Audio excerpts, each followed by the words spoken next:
Get your legs. Okay. 34-year-old Chris Valerio needs the help of his parents, John and Beverly, to get him off the couch and moving around the house. A very painful task for this family.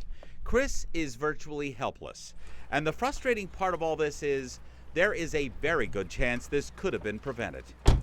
Just 5 years ago, Chris was a healthy college graduate, working summers as a landscaper, self-sufficient, hardworking.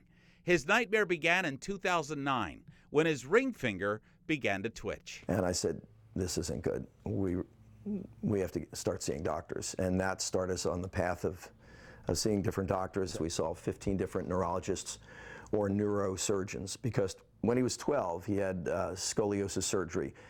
So our first thought was maybe it has something to do with the rods in his back, disc problems, things like that.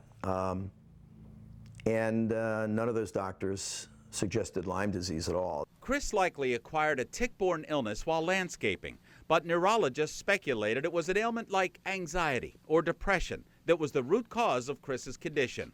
But Chris continued to worsen, unable to speak.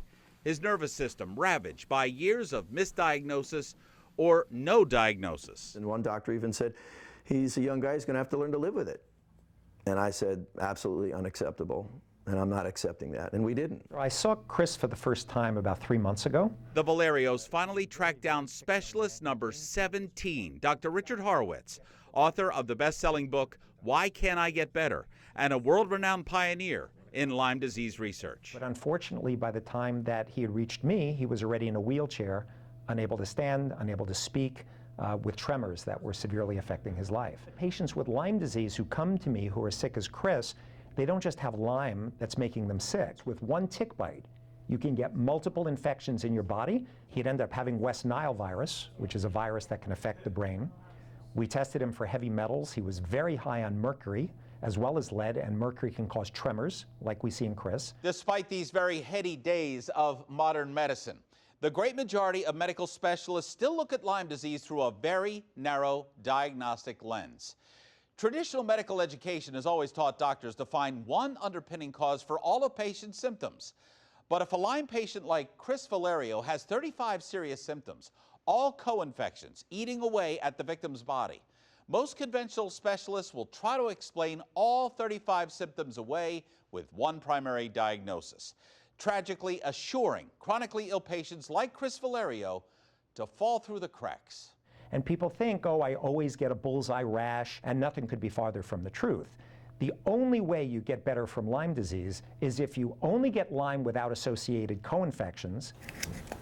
These are all the supplements that Chris needs to take to, for this illness. Beverly's routine never changes from day to day. Medication and supplements to fight the relentless poison overpowering Chris's body. They're sorted and labeled. 40 pills and nearly 10 oils and or liquids each and every day. He can't swallow pills. I put it all in a measuring cup, put it in a juice, and that's his morning cocktail.